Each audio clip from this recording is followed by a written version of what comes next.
His Excellency Mr. Philip Nyusi, President of Mozambique,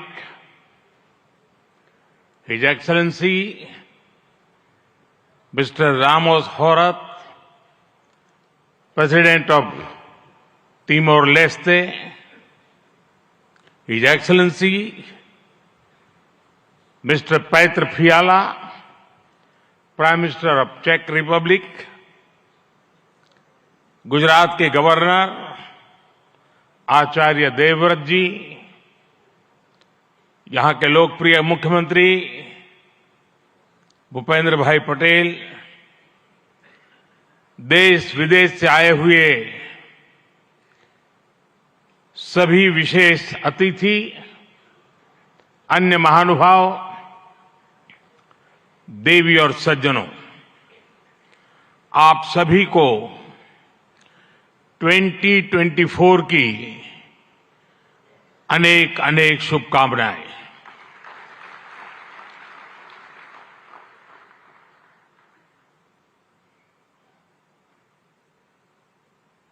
निकट भूतकाल में भारत की आजादी के 75 साल पूरे हुए और अब भारत अगले 25 वर्षों के लक्ष्य पर काम कर रहा है। जब भारत अपनी आजादी के 100 वर्ष मनाएगा,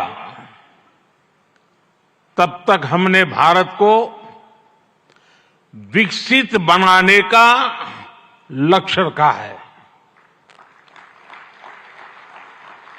और इसलिए ये 25 साल का कार्यकाल भारत का अमृत काल है। ये नए सपने, नए संकल्प और नित्य नूतन सिद्धियों का कार्यकाल है। इस अमृत काल में ये पहली वाइब्रेंट गुजरात ग्लोबल समिट हो रही है और इसलिए इसका महत्व और बढ़ गया है। इस समिट में आए 100 से ज्यादा देशों के प्रतिनिधि भारत की इस विकास यात्रा के अहम सहयोगी हैं। मैं आप सभी का स्वागत करता हूं, अभिनंदन करता हूं। फ्रेंड्स, यूएई के राष्ट्रपति मेरे brother his highness Sheikh Mohammed bin Zayed का इस आयोजन में शामिल होना हमारे लिए बहुत खुशी की बात है।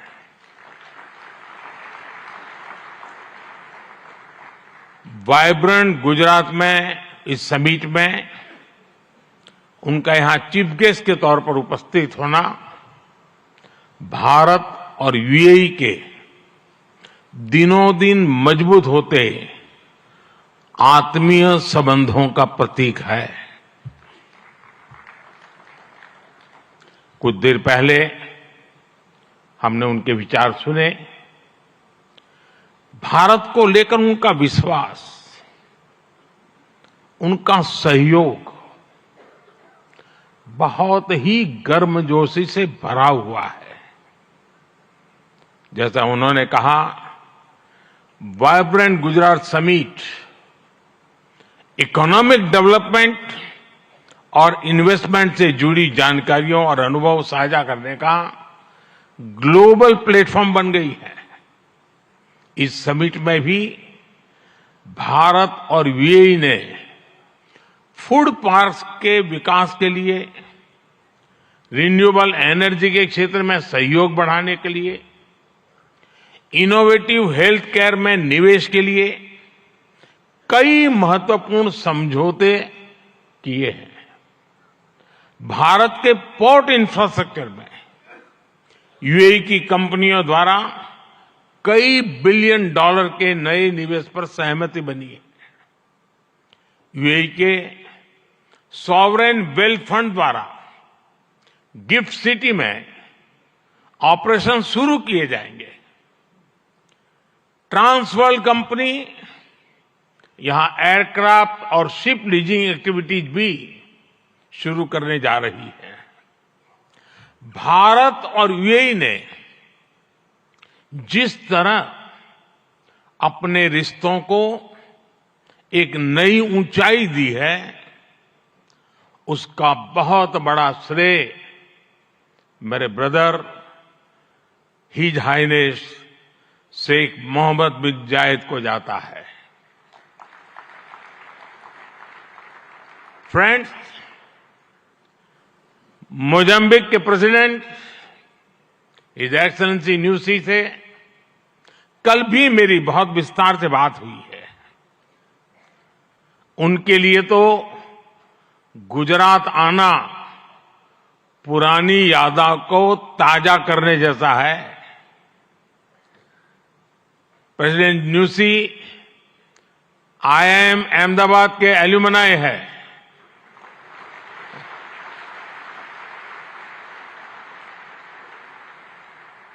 भारत के लिए गर्व की बात है कि हमारी G20 प्रेसिडेंसी में अफ्रीकन यूनियन को स्थायी सदस्यता मिली। प्रेसिडेंट न्यूसी की भारत यात्रा से हमारे संबंधों को तो बल मिला ही है, भारत अफ्रीका के बीच घनिष्ठता और बढ़ी है। साथियों, चेक के प्रधानमंत्री हिज एक्सेलेंसी पैत्र फियाला जी की ये पहली भारत यात्रा इस पद पर है। वैसे वो भारत पहले भी आए हैं। चेक लंबे समय से वाइब्रेंट गुजरात समिट से जुड़ा हुआ है। भारत और चेक के बीच टेक्नोलॉजी, ऑटोमोबाइल्स, मैन्युफैक्चरिंग जैसे सेक्टर्स में सहयोग लगातार बढ़ रहा है। हिज एक्सेलेंसी पैत्र फियाला, मुझे विश्वास है आपकी इस यात्रा से दोनों देशों के संबंध और मजबूत होंगे। हमारे यहां कहा जाता है अतिथि देवो भव, और प्रधानमंत्री के रूप में आपकी तो ये पहली भारत विजिट है। उम्मीद है आप बहुत शानदार यादें लेकर यहां से जाएंगे। फ्रेंड्स, नोबेल लॉरिएट और तिमोर लेस्ते के राष्ट्रपति हिज एक्सेलेंसी रामोस होर्ता का भी मैं भारत में स्वागत करता हूं। हिज एक्सेलेंसी रामोस होर्ता का गांधीनगर आना और विशेष है।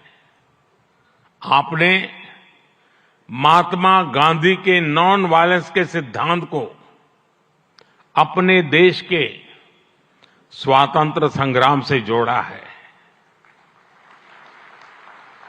आसियान और इंडो पैसिफिक क्षेत्र में तिमोर लेस्ते के साथ हमारा सहयोग बहुत अहम है। फ्रेंड्स, कुछ समय पहले ही वाइब्रेंट गुजरात ग्लोबल समिट को 20 वर्ष पूरे हुए हैं। बीते 20 वर्षों में इस समिट ने नए आइडियाज को प्लेटफॉर्म दिया है। इसने इन्वेस्टमेंट्स और रिटर्न्स के लिए नए गेटवे बनाए हैं, और अब वाइब्रेंट गुजरात ग्लोबल समिट की इस बार की थीम है गेटवे टू द फ्यूचर। 21वीं सदी की दुनिया का फ्यूचर हमारे साझे प्रयासों से ही उज्जवल बनेगा। भारत ने अपनी G20 प्रेसिडेंसी के दौरान भी ग्लोबल फ्यूचर के लिए एक रोडमैप दिया है। वाइब्रेंट गुजरात ग्लोबल समिट के इस एडिशन में भी इस विजन को और आगे बढ़ा रहे हैं।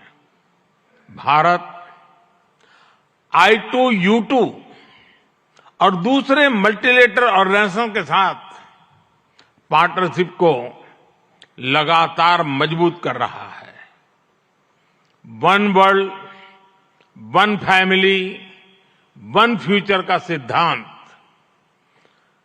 विश्व कल्याण की अनिवार्य आवश्यकता है।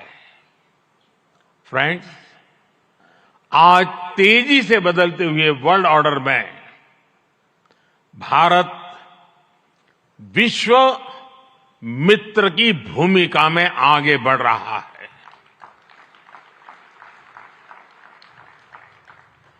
आज भारत ने विश्व को ये भरोसा दिया है कि हम साझा लक्ष्य तय कर सकते हैं, अपने लक्ष्य प्राप्त कर सकते हैं।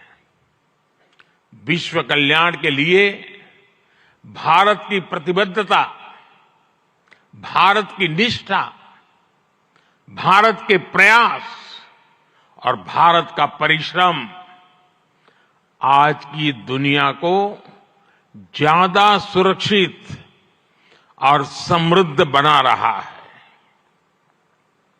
The world looks at India as an important pillar of stability, a friend who can be trusted, a partner who believes in people-centric development, a voice that believes in global good, a voice of the global south, an engine of growth in the global economy, a technology hub for finding solutions, a powerhouse of talented youth, and a democracy that delivers.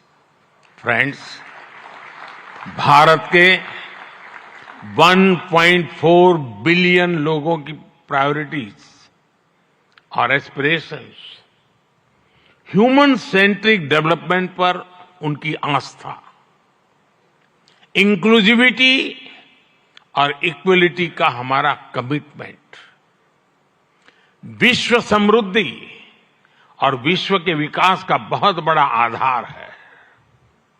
आज भारत दुनिया की 5th largest economy है। 10 साल पहले Bharat 11th पर था। आज दुनिया की हर प्रमुख रेटिंग एजेंसी का अनुमान है कि भारत अगले कुछ वर्षों में दुनिया की टॉप 3 इकोनॉमी में जाएगा।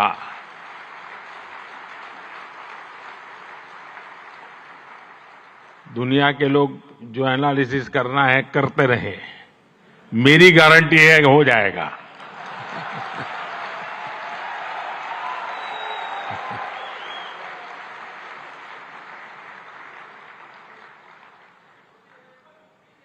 एक ऐसे समय में जब विश्व अनेक अनिश्चितताओं से घिरा हुआ है, तब भारत दुनिया में विश्व की एक नई किरण बनकर के उभरा है। भारत की प्राथमिकताएं बिल्कुल स्पष्ट है। आज भारत की प्राथमिकता है sustainable industry, infrastructure and manufacturing. आज भारत की प्राथमिकता है new age skills, futuristic technology, AI and innovation. आज भारत की प्राथमिकता है green hydrogen, renewable energy, semiconductors, इसका पूरा इकोसिस्टम। इसकी एक झलक हम vibrant Gujarat global trade show में भी देख सकते हैं। और मेरा तो आग्रह है कि ट्रेड शो जरूर देखें। गुजरात के भी स्कूल कॉलेज के विद्यार्थी जरूर जाएं। कल दिन में मैंने हिज एक्सेलेंसी न्यूसी और हिज एक्सेलेंसी रामोस होर्ता जी के साथ इस ट्रेड शो में काफी समय गुजारा है। इस ट्रेड शो में कंपनियों ने world class state of the art technology से बने प्रोडक्ट्स का निदर्शन किया है। E mobility, startups, blue economy, green energy और स्मार्ट इंफ्रास्ट्रक्चर जैसे ट्रेड शो में एक प्रकार से छाए हुए हैं। ये जितने भी सेक्टर्स हैं, इनमें इन्वेस्टमेंट के लिए आपके पास लगातार नए अवसर बन रहे हैं। साथियों, आप सभी वैश्विक परिस्थितियों से भली भांति परिचित है। ऐसे में आज अगर भारत की इकोनॉमी में इतना रेजिलियंस दिख रहा है, अगर आज भारत की ग्रोथ में इतना मोमेंटम दिख रहा है, तो इसके पीछे बड़ी वजह है बीते 10 वर्षों में स्ट्रक्चरल रिफॉर्म्स पर हमारा फोकस। इन रिफॉर्म्स ने भारत की इकोनॉमी की कैपेसिटी, कैपेबिलिटी एंड कॉम्पिटिटिवनेस बढ़ाने का बहुत बड़ा काम किया है। रिकैपिटलाइजेशन और आईबीसी से हमने भारत के बैंकिंग सिस्टम को दुनिया के सबसे मजबूत बैंकिंग सिस्टम में से एक बना दिया है। ईज ऑफ डूइंग बिजनेस पर जोर देते हुए हमने 40,000 से ज्यादा कंपनीज को समाप्त कर दिया है, कंप्लायंसेस को समाप्त कर दिया है। जीएसटी ने भारत में टैक्स के अनावश्यक जाल को खत्म किया है। भारत में हमने ग्लोबल सप्लाई चेन के डाइवर्सिफिकेशन के लिए बेहतर माहौल बनाया है। हाल में ही हमने 3 FTA साइन किए ताकि ग्लोबल बिजनेस के लिए भारत और अट्रैक्टिव डेस्टिनेशन बन सके।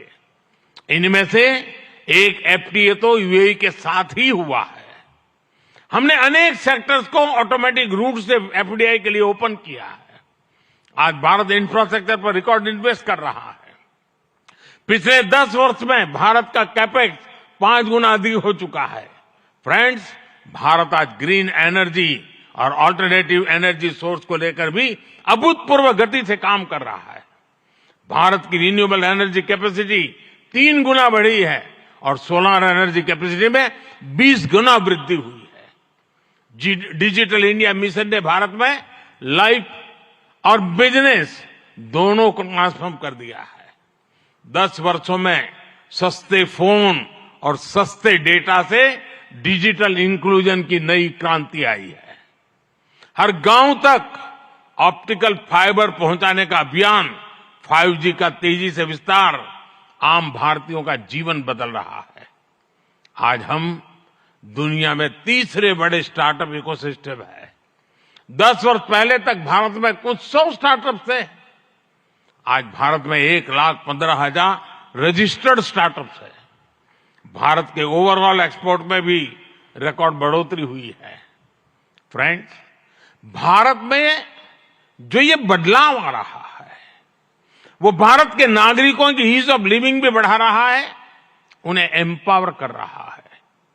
हमारी सरकार के 5 वर्षों में 13.5 करोड़ से ज्यादा लोग गरीबी से बाहर निकले हैं। भारत में मिडिल क्लास की एवरेज इनकम लगातार बढ़ रही है। भारत में फीमेल वर्कफोर्स के पार्टिसिपेशन में भी रिकॉर्ड वृद्धि हुई है। भारत के भविष्य के लिए ये बहुत अच्छी संकेत है और इसलिए मैं आप सभी का आह्वान करूंगा कि भारत की इस विकास यात्रा से जुड़िए, हमारे साथ चलिए। साथियों, लॉजिस्टिक्स को लेकर ईज ऑफ ट्रांसपोर्टेशन के लिए भी भारत में आधुनिक पॉलिसीज पर काम हो रहा है।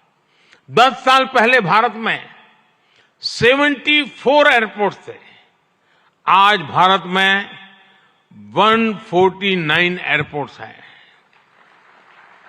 भारत का नेशनल हाईवे नेटवर्क पिछले 10 सालों में करीब करीब 2 गुना हो चुका है। 10 सालों में हमारा मेट्रो ट्रेन नेटवर्क 3 गुना से ज्यादा बढ़ चुका है। गुजरात हो, महाराष्ट्र हो या फिर हमारी ईस्टर्न कोस्ट लाइन हो, इनको आज डेडिकेटेड फ्रेट कॉरिडोर से जोड़ा जा रहा है। भारत में आज अनेक नेशनल वाटरवेज पर एक साथ काम चल रहा है। भारतीय पोर्ट्स का टर्न अराउंड टाइम आज बहुत कॉम्पिटिटिव हो गया है। G20 के दौरान जिस India middle east Europe economic corridor की घोषणा हुई है, वो भी आप सभी इन्वेस्टर्स के लिए बहुत बड़ी बिजनेस अपॉर्चुनिटी है। फ्रेंड्स, भारत के कोने कोने में आपके लिए नई संभावनाएं हैं। वाइब्रेंट गुजरात समिट इसके लिए भी एक गेटवे की तरह है, गेटवे टू द फ्यूचर। और आप भारत में सिर्फ इन्वेस्टमेंट ही नहीं कर रहे, बल्कि यंग क्रिएटर्स और कंज्यूमर्स की एक नई जनरेशन को भी शेप कर रहे हैं। भारत के एस्पिरेशन से भरी यंग जनरेशन के साथ आपकी पार्टनरशिप को वो रिजल्ट लाकर दिखा सकती है जिसकी आपने कभी कल्पना भी नहीं की होगी। और इसी विश्वास के साथ एक बार फिर आप सभी का वाइब्रेंट गुजरात समिट से जुड़ने के लिए मैं हृदय से बहुत बहुत आभार व्यक्त करता हूं और मैं आपको विश्वास दिलाता हूं कि आपके सपने ये मोदी का संकल्प है।